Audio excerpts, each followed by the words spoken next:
WNBA Finals. And so I'll leave it there. I mean, I'm just obviously disheartened. You know, I'm a human too. I have a family. I have 2 kids who are devastated by these comments. And so all I'll say is just, you know, it's obviously been. Something unprecedented is unfolding in the world of professional basketball. And for once, the panic isn't coming from a missed shot or a blown lead. It's coming from the top floors. Reports have surfaced that Caitlin Clark is on the verge of rejecting, or at least stalling, a deal rumored to be worth close to $20 million. Instantly, the narrative shifted. This isn't just about a paycheck. This is a seismic power move that has left WNBA Commissioner Cathy Engelbert and the league's decision-makers scrambling. For decades, the WNBA has held a particular leverage over its players. Low salaries forced even the biggest stars to grind year-round, heading overseas to Europe or China in the offseason just to secure their financial stability. The league thrived on that necessity. Then Caitlin Clark came along, reportedly turning down an offer that would change most athletes' lives forever. Her decision sent a shockwave. Rookies aren't supposed to have this kind of leverage. This isn't merely about money, it's about control. Sources indicate the league is panicking because they've realized, too late, that Clark can't be bought. She's already building her own empire with Nike, commanding millions of fans, and now she's exercising the audacity to say no.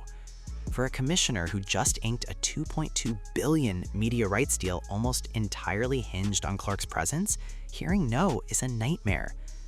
To understand why this rejection is creating chaos, you need to look at the offer itself and what Clark walking away signifies for the status quo.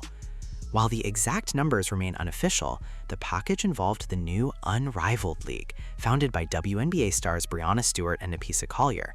This wasn't a run-of-the-mill contract. Reports describe the deal as Lionel Messi level in the sports world, a mix of equity, revenue sharing, and a salary that dwarfs anything seen in women's sports history. The total value, including the marketing and promotion, could have reached $10 to $20 million.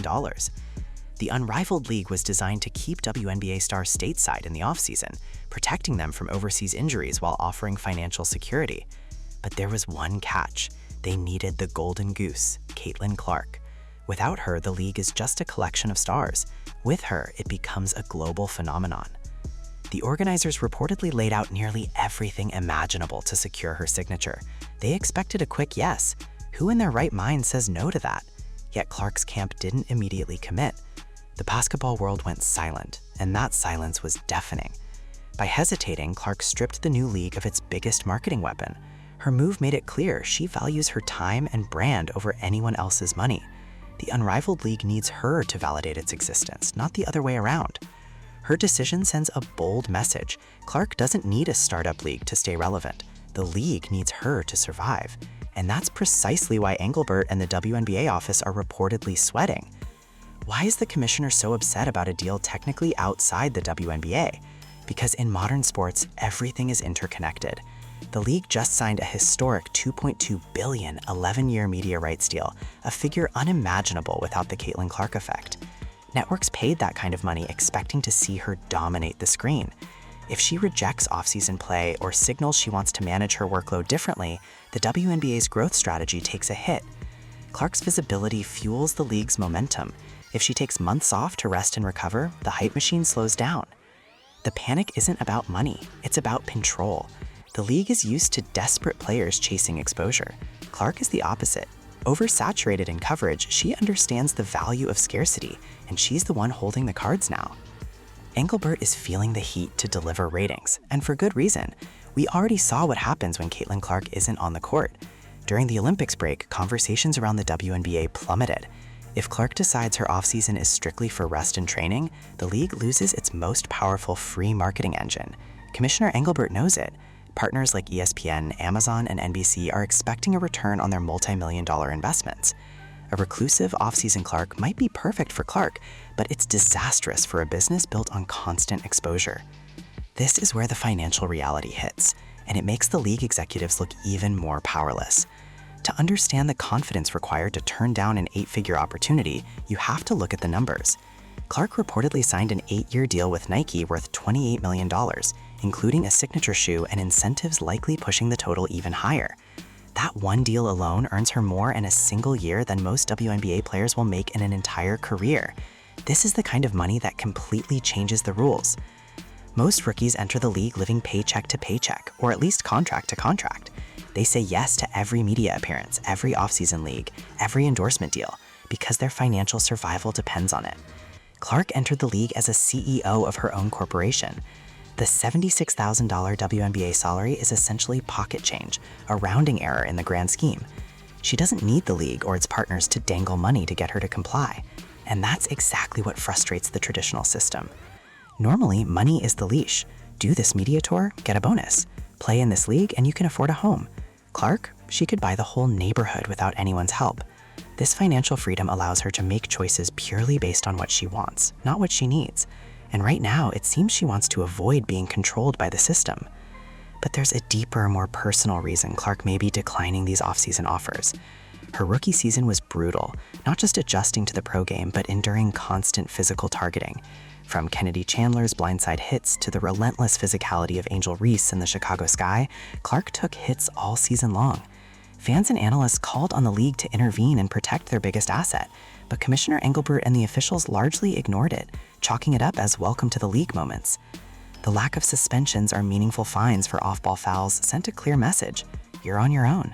So why would Clark volunteer for more of the same? Why step into the unrivaled league or any off-season league where she could face the same players who spent months hunting her on the court? By rejecting these deals, Clark is prioritizing her own physical preservation. She's letting her body recover after a season where she played more minutes and endured more punishment than almost anyone else. Her decision is a subtle indictment of the league's failure to protect her.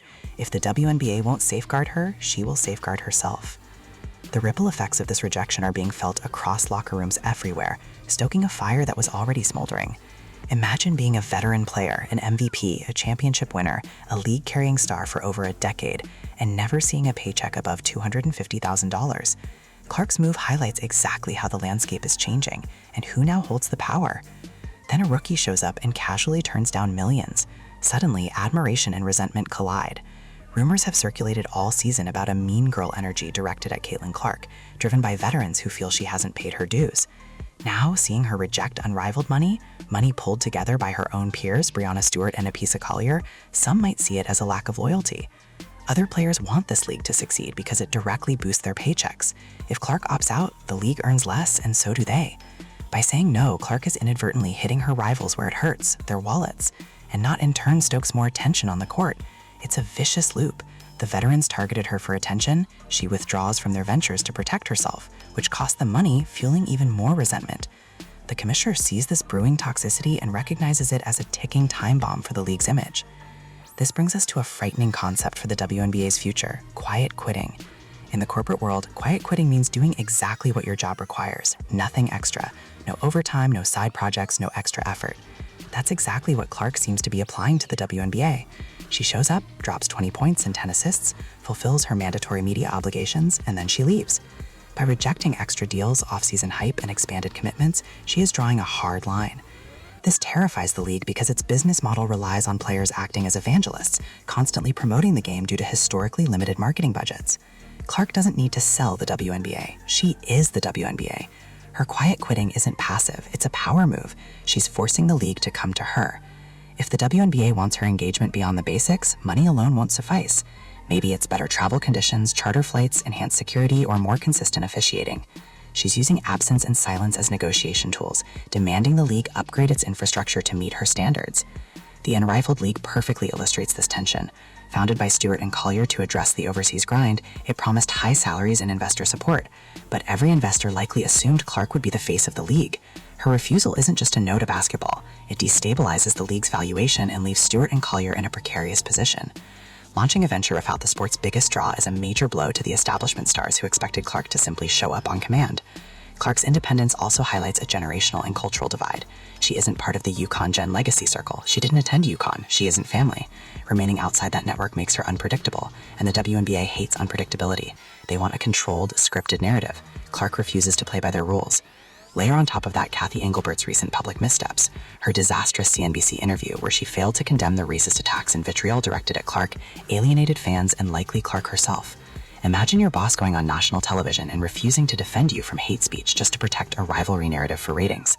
That moment shattered trust. Why would Clark do any favors for a commissioner who sees her as just another cog in the revenue machine? Her rejection of the $20 million deal can be seen as a direct response to that leadership failure, a statement of independence, self-preservation, and control. It's a bold vote of no confidence. Caitlin Clark is running her career on her own terms because it's painfully clear that Commissioner Engelbert is too focused on expanding the league's revenue to care about the people making it happen. Critics will argue Clark is making a mistake, insisting you have to strike while the iron is hot. But Clark's team sees what the WNBA doesn't. Burnout is real.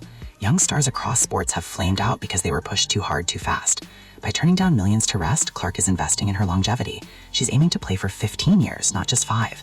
Her schedule has been relentless. Between the WNBA season and the NCAA tournament run she just finished, she's been playing high-intensity basketball non-stop for 18 months.